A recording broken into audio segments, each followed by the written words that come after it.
নমস্কাৰ স্বাগতম জনাইছো মোৰ ইউটিউব চেনেল টিচিং এইডলৈ এই চেনেলটোত আমি কিছুমান সহজলভ্য বস্তুৰে কেনেকৈ শিক্ষণ সঁজুলি প্ৰস্তুত কৰিব পাৰি তাৰ বিষয়ে আলোচনা কৰিম প্ৰথমে মোৰ পৰিচয়টো আপোনালোকক দিলো মই মৌচুমী ভট্টাচাৰ্য ফুকন এগৰাকী শিক্ষয়িত্ৰী শিশুক শিকাওঁতে অনুভৱ কৰিছিলো যে শিশুসকলক শ্ৰেণীকক্ষৰ বন্ধ পৰিৱেশৰ মাজত কিছুমান নিৰ্দিষ্ট পাঠ্যপুথি পঢ়াই শিকোৱাটো খুব জটিল বিষয় কাৰণ চাওকচোন সিহঁত কিমান চঞ্চল এবাৰ ইফালে যায় এবাৰ সিফালে যায় গতিকে পাঠ্যপুথিখন লাগিলে যিমানেই ৰঙীন নহয় যিমানেই সুন্দৰ নহয় সিহঁত কিন্তু তাৰ মাজত আবদ্ধ হৈ থাকিবলৈ আহকচোন তেনেহলে আজি আমি তেনেকুৱা কিছুমান শিক্ষণ সঁজুলিৰ বিষয়ে চাওঁ আজি মই এবিধ শিক্ষণ সঁজুলি প্ৰস্তুত কৰি আনিছো ইয়াৰ বাবে কিন্তু মই একো বস্তু কিনি অনা নাই হাতত যি আছে মোৰ ওচৰত যি বস্তু আছে তাকে ব্যৱহাৰ কৰি পেলাই আমি শিক্ষণ সঁজুলি বনাইছো আপোনালোকে চাওকচোন আজি মই লৈছো এয়া পাচলিৰ নাম শিকাবৰ কাৰণে এখন ট্ৰে লৈছো দেখিছেনে আপোনালোকে ইয়াত আমি বিভিন্ন পাচলি লৈছো এয়া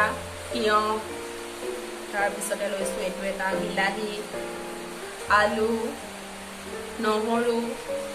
আদা পিয়াজ ভেন্দি ভাতকেৰেলা নেমু টেঙা আৰু পটল আপোনাৰ ওচৰত যি পাচলিয়ে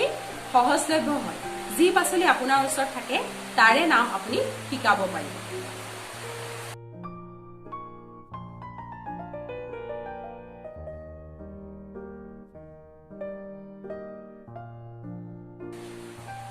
এইখন আপোনালোকে হয়তো ভাবিছে আমি অকল কণ শিশুহঁতৰ ক্ষেত্ৰতে ব্যৱহাৰ কৰোঁ কিন্তু নহয় জানেনে এইখন আমি বিভিন্ন ধৰণে অলপ ডাঙৰ শিশুলৈকে ব্যৱহাৰ কৰিব পাৰোঁ কেনেদৰে পাৰিম জানেনে একেবাৰে কণ শিশুৰ ক্ষেত্ৰত আমি কি কৰিম যে আমি এই ট্ৰেখন তেওঁলোকক দেখুৱালো ইয়াত যিখিনি পাচলি আছে তাৰ নাম মুখে মুখে ক'বলৈ হয়তো সকলো পাচলিৰ নাম নাজানিবও পাৰে তেতিয়া আমি কি কৰিম আমি কৈ দিম কৈ পেলাই তেওঁলোকক ক'বলৈ দিম একেবাৰে সৰু শিশুৰ ক্ষেত্ৰত প্ৰথম শ্ৰেণীৰ যিখিনি শিশু ইয়াৰ পিছৰ শ্ৰেণীটোলৈ আমি যাওঁতে কি কৰিম তেওঁলোকে নামটো কৈ যোৱাৰ পিছত লিখিবলৈ দিম যে তেতিয়া তেওঁলোকৰ বানানো শুদ্ধ হ'ব আৰু নামটো ভালদৰে জানিব আমি দেখি আছো পাচলিবিলাক কিন্তু আমাৰ শিশুহঁতৰ কাৰণে কি হয় তাৰ নামবিলাক খেলিমেলি কৰি পেলাই কোনটো কি পাচলি তাহাঁতি বহুত খেলিমেলি কৰে গতিকে তেওঁলোকক আমি এবাৰ লিখিবলৈ দিম পিছৰ শ্ৰেণীটোলৈ আহিলো পিছৰ শ্ৰেণীটোত আমি কি কৰিলো পাচলিখিনি একেই দিলো মাতৃভাষাৰ নামটোৰ লগত ইংৰাজীৰ নামটো ক'বলৈ দিম ইংৰাজী নামৰ ক্ষেত্ৰত কি হয় বহুতৰে মানে সমস্যা হয় নাজানে বা এইটো আমি অভিভাৱকসকলেও ব্যৱহাৰ কৰিব পাৰো কেনেদৰে জানেনে আপোনাৰ ঘৰত আপোনাৰ শিশুটো ইংৰাজী মাধ্যমত পঢ়ে তেওঁলোকৰ বাবে কি হয় যে ইংৰাজী নামটো সহজ তেওঁলোকক আপুনি কৰিলে কি পাচলিখিনি দিলে দি পেলাই ক'লে যে তাৰ অসমীয়া নামটো তোমালোকে লিখা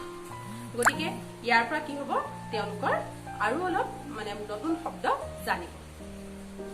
ইয়াৰ পিছত আকৌ আমি কি কৰিব পাৰো যে ইয়াৰ পৰা আমি দুবিধমান পাচলি অতৰাই বেলেগ দুবিধ ৰাখিম